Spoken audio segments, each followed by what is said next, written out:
S so ವೀಕ್ಷಕರೇ, welcome back to another video. Bigg Boss ಕಡೆಯಿಂದ ಒಂದು ಪ್ರೋಮೋ ಬಿಟ್ಟಿದ್ದಾರೆ. ಪ್ರೋಮೋ ಅಂತೂ ಮಸ್ತ್ ಆಗಿದೆ. ಬನ್ನಿ ಫಸ್ಟ್ ಪ್ರೋಮೋದು ಜಲಕ್ ಹೇಗಿದೆ ಅಂತ ನೋಡೋಣ. ಒಳಗಡೆ ಕಂಟೆಸ್ಟೆಂಟ್ ನ ಕಳಿಸಿದಾರೆ ಅಥವಾ ಬೇರೆ ಯಾವ್ದಾದ್ರು ಒಂದು ಎಲಿಮೆಂಟ್ ನ ಕಳಿಸಿದಾರೆ. ಸೀಸನ್ 12ರಲ್ಲಿ ಯಾರು ಇವರಷ್ಟು ಕಳಪೆ ಇಲ್ಲ ಅಣ್ಣ, ನಾನು ಎದೆ ತಟ್ಕೊಂಡು ಹೇಳ್ತೀನಿ. ಎಸ್, ನೋಡಿದ್ರಲ್ಲ, ಇದಕ್ಕೆ ಕ್ಯಾಪ್ಷನ್ ಏನಪ್ಪ ಕೊಟ್ಟಿದ್ದಾರೆ ಅಂತಂದ್ರೆ ಕ್ಯಾಪ್ಷನ್ ಅಲ್ಲೇ ಗೊತ್ತಾಗ್ಬಿಡುತ್ತೆ ಈ ಒಂದು ಪ್ರೋಮೋ ಯಾರ ಮೇಲೆ ಯಾರನ್ನ ಟಾರ್ಗೆಟ್ ಮಾಡ್ತಾ ಇದ್ದಾರೆ ಅಂತ ಬಿಟ್ಟು. ಟಾರ್ಗೆಟ್ ಅಶ್ವಿನಿ ಗೌಡ ಅಂತ ಬಿಟ್ಟು ಕ್ವಶನ್ ಮಾರ್ಕ್ನ ಇಲ್ಲಿ ಹಾಕಿದ್ದಾರೆ. ಎಲ್ರಿಗೂ ಕೂಡ ಕೆಲವೊಬ್ಬರಿಗೆ ಅಶ್ವಿನಿ ಗೌಡ ಅವರು ಟಾರ್ಗೆಟ್ ಆಗಿದ್ದಾರೆ ಅಂತ ಅನಿಸ್ತದೆ. ನೋಡೋಣ ಯಾರ್ಯಾರನ್ನ ಟಾರ್ಗೆಟ್ ಮಾಡಿದ್ದಾರೆ ಅಂತ ಅಂದ್ಬಿಟ್ಟು ಕಿಚ್ಚ ಸುದೀಪ್ ಸರ್ ಇಲ್ಲಿ ಹೇಳ್ತಾರೆ.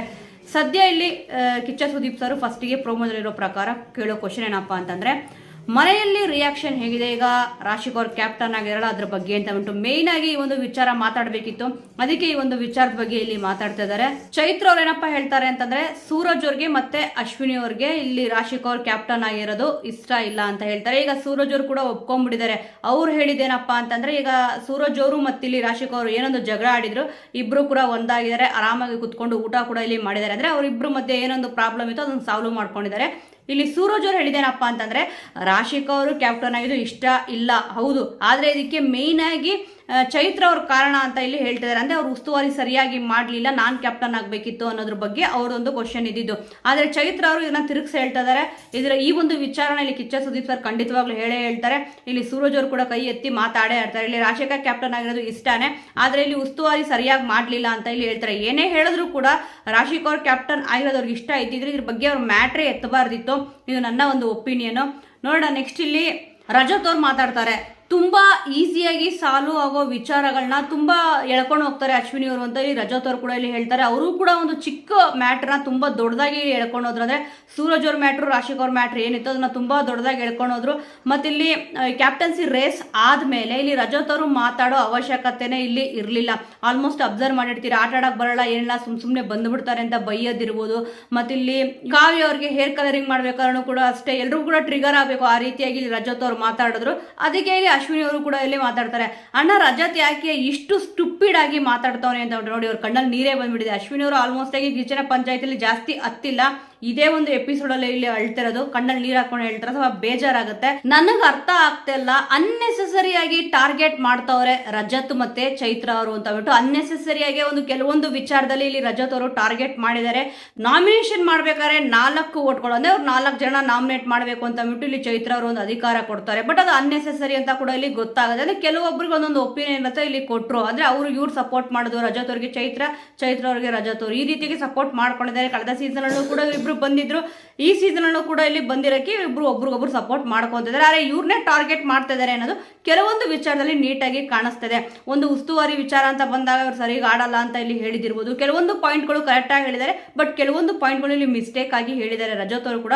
ಅದಕ್ಕೆ ಅಶ್ವಿನಿ ಅವ್ರು ಹೇಳ್ಬೇಕಾದ್ರೆ ರಜತ್ ಅವ್ರದ್ದು ಇಲ್ಲಿ ಫೇಸ್ ಕೂಡ ರಿಯಾಕ್ಷನ್ ಒಂಥರ ಇದೆ, ಚೈತ್ರ ಅವ್ರದ್ದು ಕೂಡ ಇಲ್ಲಿ ಫೇಸ್ ರಿಯಾಕ್ಷನ್ ಒಂಥರ ಚೇಂಜ್ ಆಗಿದೆ. ಆದ್ರೆ ತುಂಬಾನೇ ಇಲ್ಲಿ ಬಯಸ್ಕೊಳ್ಳೋದು ಚೈತ್ರ ಅವರು ಅಂತ ಗೊತ್ತಾಗ್ತದೆ. ಮತ್ತೆ ರಜತ್ ಅವ್ರಿಗೂ ಕೂಡ ಸಖತ್ತಾಗಿ ಕ್ಲಾಸ್ ಇದೆ. ಆದ್ರೆ ಇಲ್ಲಿ ಅಶ್ವಿನಿ ಅವ್ರ ಕಣ್ಣಲ್ಲಿ ಏನೊಂದು ನೀರು ಹಾಕಿದ್ದಾರೆ, ಎಲ್ರಿಗೂ ಕೂಡ ಬೇಜಾರ್ ಆಗೇ ಆಗುತ್ತೆ. ಹೌದು, ಕೆಲವೊಂದು ವಿಚಾರದಲ್ಲಿ ಇಲ್ಲಿ ರಜತ್ ಅವ್ರು ಟಾರ್ಗೆಟ್ ಮಾಡಿದ್ದಾರೆ, ಆದ್ರೆ ಅಶ್ವಿನಿ ಅವ್ರು ಏನ್ ಮಾತಾಡಿದ್ದಾರೆ ಅನ್ನೋದ್ರ ಮೇಲೆ ಇಲ್ಲಿ ಗೊತ್ತಾಗುತ್ತೆ. ಎಪಿಸೋಡ್ ನೋಡೋಣ ಯಾರ್ಯಾರು ಏನೇನ್ ಮಾತಾಡಿದ್ದಾರೆ ಅಂತಂದ್ಬಿಟ್ಟು. ನನ್ನ ತಂಟೆಗೆ ಬರಬಾರ್ದು ಅಂತ ಬಿಟ್ಟು ಅಶ್ವಿನಿ ಅವರು ಇಲ್ಲಿ ಮಾತು ಕೂಡ ಒಂದು ಹೇಳ್ತಾರೆ. ಹೌದು, ಅವ್ರ ತಂಟೆಗೆ ಬಂದ್ರೆ ಯಾರು ಕೂಡ ಸುಮ್ಮನೆ ಇರಲ್ಲ, ಸುಮ್ಮನೆ ಕೆದ್ದುಕೊಂಡು ಹೋದ್ರೆ ಎಲ್ರಿಗೂ ಕೂಡ ಬೇಜಾರಾಗುತ್ತೆ. ಅದಕ್ಕೆ ಇಲ್ಲಿ ಅಶ್ವಿನಿ ಅವರು ಕೂಡ ಈ ಒಂದು ಕಿಚನ ಪಂಚಾಯಿತಿಲಿ ಅಷ್ಟೊಂದು ರೇಸ್ ಆಗಿ ಇಲ್ಲಿ ಮಾತಾಡ್ತಿರೋದು. ವಾಯ್ಸ್ ಕೂಡ ನೀವು ಅಬ್ಸರ್ವ್ ಮಾಡಬಹುದು. ಕಿಚನ ಪಂಚಾಯಿತಿ ಬಂದಾಗ ಇಲ್ಲಿ ಅವರು ಅಷ್ಟೊಂದು ವಾಯ್ಸ್ ರೇಸ್ ಮಾಡಿ ಮಾತಾಡಲ್ಲ, ಬಟ್ ಇಲ್ಲಿ ವಾಯ್ಸ್ ರೇಸ್ ಮಾಡಿ ಅಷ್ಟೊಂದು ಜೋರಾಗಿ ಮಾತಾಡ್ತಾ ಇದ್ದಾರೆ. ಯಾಕಂದ್ರೆ ಅವ್ರಿಗೂ ಕೂಡ ಇಲ್ಲಿ ಹರ್ಟ್ ಆಗಿದೆ. ಅದಕ್ಕೋಸ್ಕರನೇ ಇಲ್ಲಿ ಅಡಿಗೆ ಮನೇಲಿ ಇದ್ದಾಗೂ ಕೂಡ, ಕಿಚನ್ ಡಿಪಾರ್ಟ್ಮೆಂಟ್ ಇದ್ದಾಗೂ ಕೂಡ ಇವ್ರಿಗೆ ಟ್ರಿಗರ್ ಆಗಬೇಕು ಅಂತಾನೆ ಕೆಲವೊಂದು ವಿಚಾರಗಳು ಅಂದ್ರೆ ಬೇಕು ಅಂತ ಅಡುಗೆ ಮಾಡ್ತಾ ಇದ್ದಾರೆ, ಹಾಗೆ ಹೀಗೆ ಅಂತ ಚೈತ್ರ ಅವರು ಮಾತಾಡಿದ್ರು. ಮತ್ತೆ ಇಲ್ಲಿ ರಜತ್ ಅವರು ಕೂಡ ಇದ್ರ ಬಗ್ಗೆ ಮಾತಾಡಿದ್ರು. ಬಟ್ ತಿನ್ಬೇಕಾದ್ರೆ ಎಲ್ಲರೂ ಕೂಡ ತುಂಬಾ ಚೆನ್ನಾಗಿ ತಿಂದ್ರು. ಅದೇನೋ ಇದ್ರಲ್ಲಿ ಮಾಡ್ತಾರಪ್ಪ, ಹೂಕೋಸ್ ಒಂದು ವಿಚಾರಕ್ಕೆ ಜಗಳ ಕೂಡ ಇಲ್ಲಿ ಆಗುತ್ತೆ. ಚೈತ್ರ ಅವರು ಇಲ್ಲಿ ಹೇಳ್ತಾರೆ, ನಾನು ಕ್ಯಾಬೇಜ್ನ ತಗೊಂಡ್ಬಿಟ್ಟು ಕ್ಯಾಬೇಜ್ ಹೂಕೋಸ್ ಒಟ್ಟಿನಲ್ಲಿ ಯಾವುದೋ ಒಂದು ತಗೊಂಡ್ಬಿಟ್ಟು ಪಲ್ಯ ಮಾಡಬೇಕು ಅಂತ ಇದ್ದೆ, ಇವ್ರು ಇವಾಗ ಗೋಬಿ ಮಾಡೋ ನೆಸೆಸಿಟಿ ಇತ್ತ, ಹಾಗೆ ಹೀಗೆ ಅನ್ನೋ ಒಂದು ವಿಚಾರ ಕೂಡ ಇಲ್ಲಿ ಬರುತ್ತೆ. ಅಂದ್ರೆ ಚೈತ್ರ ಅವ್ರಿಗೆ ಅಶ್ವಿನಿ ಅವ್ರಿಗೆ ಜಗಳ ಆಗಿತ್ತಲ್ವಾ, ಅದಕ್ಕೆ ಇಲ್ಲಿ ಚೈತ್ರ ಅವ್ರಿಗೆ ಅಶ್ವಿನಿ ಅವ್ರು ಕಂಡ್ರೆ ಆಗ್ತಲ್ಲ, ಅವ್ರು ಏನೇ ಮಾಡಿದ್ರು ಕೂಡ ತಪ್ಪು ಅನ್ನೋ ರೀತಿ ಇಲ್ಲಿ ಮಾತಾಡ್ತಾ ಇದ್ದಾರೆ. ನೋಡೋಣ ಕಿಚ್ಚ ಸುದೀಪ್ ಸುದೀಪ್ ಸರ್ ಯಾರ್ದು ತಪ್ಪು ಯಾರ್ದು ಸರಿ ಅಂತ ಇಲ್ಲಿ ಹೇಳ್ತಾರೆ ಅಂತ ಅಂದ್ಬಿಟ್ಟು ಇಲ್ಲಿ ರಜತ್ ಅವರು ಒಂದು ಡೈಲಾಗ್ ಕೂಡ ಇಲ್ಲಿ ಹೇಳಿದ್ರು. ನಾಮಿನೇಷನ್ ಪ್ರಕ್ರಿಯೆ ಇದ್ದಾಗ ಏನು ಕಾಣಿಸುತ್ತೆ ಇದನ್ನ ಇಲ್ಲಿ ಹೇಳಿದ್ದು, ಹೇ ಸುಬ್ಬಿ ಆ ಮುದುಕಿನ ಹೊಡಿತೀನಿ ಕಣೋ ಬಿಡಲ್ಲ ಕಣೋ ಅಂತ ಇಲ್ಲಿ ಹೇಳ್ತಾರಲ್ಲ, ಯಾವ ರೀತಿ ಇದು ಅರ್ಥ ಆಗುತ್ತೆ ಅಂದ್ರೆ ನಾವೆಲ್ಲ ಇಲ್ಲಿ ಮುದುಕಿನ ಹಾಗೆ ಹೀಗೆ ಅಂತ ಕೂಡ ಅರ್ಥ ಬರುತ್ತಲ್ವಾ. ಅಶ್ವಿನಿ ಅವರು ಕೂಡ ಇಲ್ಲಿ ಅದನ್ನೇ ಇಲ್ಲಿ ನೀಟಾಗಿ ಬಿಡಿಸಿ ಹೇಳ್ತಾ ಇರೋದು. ಅದ್ರ ಜೊತೆ ಬೇಜಾರು ಮಾಡ್ಕೊಂಡು ಇನ್ನೊಂದು ವರ್ಡ್ ಕೂಡ ಇಲ್ಲಿ ಹೇಳ್ತಾರೆ, ಬಿಗ್ ಬಾಸ್ ಮನೆ ಒಳಗಡೆ ಕಂಟೆಸ್ಟೆಂಟ್ಗಳನ್ನ ಕಳಿಸಿದಾರೋ ಅಥವಾ ಬೇರೆ ಯಾರಾದ್ರೂ ಎಲಿಮೆಂಟ್ಗಳನ್ನ ಇಲ್ಲಿ ಕಳಿಸಿದಾರೋ ಗೊತ್ತಿಲ್ಲ ಅಂತ ಅಂದ್ಬಿಟ್ಟು. ಹೌದು, ಕೆಲವೊಂದ್ಸತಿ ಹಾಗೆ ಅನ್ಸುತ್ತೆ. ಕೆಲವೊಬ್ರು ಏನ್ ಹೇಳ್ತಾರೆ ಅಂತಂದ್ರೆ ಒಬ್ಬೊಬ್ರದ್ದು ವ್ಯಕ್ತಿತ್ವ ನೋಡ್ಬಿಟ್ಟು ಒಬ್ಬೊಬ್ರಿಗೆ ಇಷ್ಟ ಆಗಲ್ಲ. ಇಷ್ಟು ದಿವಸ ಎಲ್ಲರೂ ಕೂಡ ಗಿಲ್ಲಿಯವ್ರನ್ನ ಬ್ಲೇಮ್ ಮಾಡ್ತಿದ್ರು. ಈಗ ವೈಲ್ಡ್ ಕಾರ್ಡ್ ಅಲ್ಲಿ ಎಂಟ್ರಿ ಆಗಿದ ತಕ್ಷಣ ರಜತ್ ಅವ್ರು ಮಾತಾಡ್ತಿರೋದು ಸರಿ ಇಲ್ಲ, ಮತ್ತೆ ಇಲ್ಲಿ ಚೈತ್ರ ಅವ್ರದ್ದು ಉಸ್ತುವಾರಿ ಸರಿ ಇಲ್ಲ ಅಂತ ಅಂದ್ಬಿಟ್ಟು ಹೇಳ್ತಿದ್ದಾರೆ. ನಿಜವಾಗ್ಲೂ ಕೂಡ ಚೈತ್ರ ಅವ್ರದ್ದು ಉಸ್ತುವಾರಿ ಚೆನ್ನಾಗಿ ಇರಲಿಲ್ಲ ಈ ಸತಿ. ಕಳೆದ ಸತಿನೂ ಕೂಡ ಇಲ್ಲಿ ಸುಮ್ಮನೆ ಅಲ್ಲಿ ನಿಂತ್ಕೊಳ್ಳೋದು ಬೇಕು ಅಂತ ಅಂದ್ಬಿಟ್ಟು ಟೈಮ್ನ ಇಲ್ಲಿ ವೇಸ್ಟ್ ಮಾಡ್ಬಿಟ್ಟು ಅವ್ರ ಟೀಮ್ನೇ ಗೆಲ್ಲೋ ರೀತಿ ಮಾಡ್ತಾ ಇದ್ರಲ್ವಾ, ಅದಕ್ಕೋಸ್ಕರ ಈ ಸತಿನೂ ಕೂಡ ಉಸ್ತುವಾರಿ ಅವರೇ ಆಗಿದ್ರು. ಬಟ್ ಇಲ್ಲಿ ವಿಲ್ಲನ್ ಮಾಡಿದ ಮಿಸ್ಟೇಕ್ ಅಂತಾನೆ ಹೇಳಬೇಕು.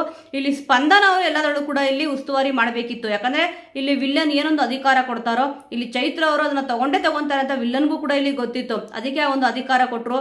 ಚೈತ್ರ ಅವರು ಮೇ ಬಿ ಉಸ್ತುವಾರಿ ಮಾಡ್ಲಿ ಈ ತರ ಅಂತಾನೆ ಕೊಟ್ರು ಅಥವಾ ಬೇಡ ಅಂತ ಕೊಟ್ರು. ಸ್ಪಂದನ ಅವ್ರಿಗಂತೂ ಇಲ್ಲಿ ಬೇಜಾರು ಆಗಿತ್ತು ಫಸ್ಟೇ. ಯಾಕಂತಂದ್ರೆ ಅವ್ರು ಕ್ಯಾಪ್ಟನ್ ಆಗಿದ್ರು ಕೂಡ ಈ ರೀತಿಯಾದ ಅಧಿಕಾರ ಕೊಟ್ಟಾಗ ಯಾರು ಬೇಡ ಅಂತಾರೆ ಹೇಳಿ, ಯಾರು ಕೂಡ ಬೇಡ ಅನ್ನಲ್ಲ. ಅದಕ್ಕೆ ಇಲ್ಲಿ ಮೇನ್ ಆಗಿ ಮಿಸ್ಟೇಕ್ ಆಯಿತು. ಕೆಲವೊಂದು ವಿಚಾರಗಳು ಅಂತ ಬಂದಾಗ ಉಸ್ತುವಾರಿಗಳದ್ದು ಒಂದು ತೀರ್ಮಾನ ಏನಿರುತ್ತೆ ಅದು ಅಂತಿಮ ನಿರ್ಧಾರ. ಇದು ಗೊತ್ತು ಚೈತ್ರ ಅವ್ರಿಗೂ ಕೂಡ. ಅದಕ್ಕೆ ಇಲ್ಲಿ ಈ ರೀತಿಯಾದ ಒಂದು ಸ್ವಲ್ಪ ಕಳ್ಳಾಟಗಳನ್ನ ಇಲ್ಲಿ ಆಡಿದ್ರು. ಮೇಯ್ನ್ ಆಗಿ ಒಂದು ಕ್ಯಾಪ್ಟನ್ಸಿ ರೇಸಲ್ಲಿ ಅಶ್ವಿನಿ ಅವರು ಇದ್ದಾಗ ಫಸ್ಟ್ ಇಲ್ಲಿ ಅಶ್ವಿನಿ ಅವ್ರನ್ನ ಕರೀತಾರೆ ನೋಡಿ. ಅವರು ಕೇವಲ 10 ಬಾಲ್ಗಳನ್ನ ಮಾತ್ರನೇ ಇಲ್ಲಿ ಹಾಕ್ತಾರೆ. ಫಸ್ಟಿಗೆ ಇಲ್ಲಿ ಯಾರನ್ನ ಕರೀತಾರೋ ಅವ್ರಿಗೆ ಅದು ಡಿಸ್ಅಡ್ವಾಂಟೇಜ್ ಅಂತಾನೆ ಹೇಳ್ಬೋದು. ಯಾಕಂದ್ರೆ ಅವ್ರಿಗೆ ಗೊತ್ತಿರಲ್ಲ ಎಷ್ಟು ಬಾಲ್ಗಳು ಎಷ್ಟು ಸಮಯದಲ್ಲಿ ಇಲ್ಲಿ ಪಟ ಅಂತ ಹಾಕ್ಬೋದು ಅಂತಂದ್ಬಿಟ್ಟು. ಆದರೆ ನೋಡ್ಕೊಂಡಿರ್ತಾರಲ್ಲ ಆಟಗಳನ್ನ, ಯಾರು ಇಲ್ಲಿ ಲಾಸ್ಟ್ ಬರ್ತಾರೋ ಅವ್ರಿಗೆ ಅಡ್ವಾಂಟೇಜ್ ಆಗೇ ಆಗುತ್ತೆ. ಇವ್ರು ಇಷ್ಟ ಹಾಕಿದ್ದಾರೆ, ನಾನು ಇಷ್ಟು ಹಾಕ್ಲೇಬೇಕು ಅಂತಂದ್ಬಿಟ್ಟು ಕರೆಕ್ಟ್ ಮೈಂಡಲ್ಲಿ ಫಿಕ್ಸ್ ಆಗುತ್ತಲ್ಲ, ಇಲ್ಲಿ ಸ್ವಲ್ಪ ಫೇವರಿಸಮ್ ಮಾಡಿದ್ರು ಚೈತ್ರ ಅವರು ಅಂತ ಇಲ್ಲಿ ಅನ್ಸುತ್ತೆ. ಆಮೇಲೆ ಇಲ್ಲಿ ಅಶ್ವಿನಿ ಅವರು ಇನ್ನೊಂದು ಮಾತು ಕೂಡ ಇಲ್ಲಿ ಹೇಳ್ತಾರೆ, ಬಿಗ್ ಬಾಸ್ ಸೀಸನ್ 12ರಲ್ಲಿ ಯಾರು ಇವರಷ್ಟು ಇಲ್ಲಿ ಕಳಪೆ ಇಲ್ವೇ ಇಲ್ಲ, ನಾನು ಎದೆ ತಟ್ಕೊಂಡು ಹೇಳ್ತೀನಿ ಅಂತ ಅಂದ್ಬಿಟ್ಟು ಇಲ್ಲಿ ಹೇಳಿದ್ರು. ಹೌದು, ಪ್ರೋಮೋ ಅಂತೂ ನೋಡೋಕ್ಕೆ ಸಿಕ್ಕಾಪಟ್ಟೆ ಚೆನ್ನಾಗಿದೆ. ಅಂದರೆ ಇಷ್ಟು ದಿವಸ ವಾಯ್ಸ್ ರೇಸ್ ಮಾಡಿ ಕಿಚ್ಚನ ಎದುರು ಯಾರು ಕೂಡ ಈ ಥರ ವಾಯ್ಸ್ ರೇಸ್ ಮಾಡಿ ಮಾತಾಡಿರಲಿಲ್ಲ. ಆದರೆ ಹರ್ಟ್ ಆಗಿದೆ ಅಂತ ಗೊತ್ತಾಗ್ತಿದೆ ಅಶ್ವಿನಿ ಅವ್ರಿಗೆ ಈ ಒಂದು ವಾರ. ಹೌದು, ಕೆಲವೊಂದು ಮಾತುಗಳು ಅವ್ರದ್ದು ನನಗೆ ಇಷ್ಟ ಆಗಲಿಲ್ಲ, ಆದರೆ ಅಮ್ಮ ಅಕ್ಕ ಪದ ಬಳಕೆ ಮಾಡಿದ್ದಾರೆ ಅಂತ ಅಂದ್ಬಿಟ್ಟು ಅಂದರೆ ಅಂತೆ ಹೇಳ್ತಿರೋದು ನಾನು. ಅವ್ರು ಮಾತಾಡೋದು ನಾನು ಕೂಡ ಕೇಳಿಸ್ಕೊಳ್ಳಿಲ್ಲ, ಲೈವಲ್ಲೂ ಕೂಡ ಇಲ್ಲಿ ಪ್ರಸಾರ ಆಗಿಲ್ಲ. ಆದರೆ ನೋಡೋಣ ಇಲ್ಲಿ ಅವ್ರು ಮಾತಾಡಿದ್ದು ನಿಜಾನಾ ಸುಳ್ಳ ಅಂತ ಅಂದ್ಬಿಟ್ಟು. ಬಟ್ ಕಚಡ ಅನ್ನೋದಿರ್ಬೋದು, ಮತ್ತೆ ನೀನು ಗಂಡ್ಸಾಗಿದ್ರೆ ಅನ್ನೋದಿರ್ಬೋದು, ಈ ಪದ ಬಳಕೆ ಇಷ್ಟ ಆಗಲ್ಲ ಎಂಥವ್ರಿಗೆ ಆದರೂ ಕೂಡ. ಇಲ್ಲಿ ರಜತ್ ಅವ್ರದ್ದು ಎಷ್ಟು ತಪ್ಪಿದೆಯೋ ಇಲ್ಲಿ ಅಶ್ವಿನಿ ಅವ್ರದ್ದು ಕೂಡ ಅಷ್ಟೇ ತಪ್ಪಿದೆ.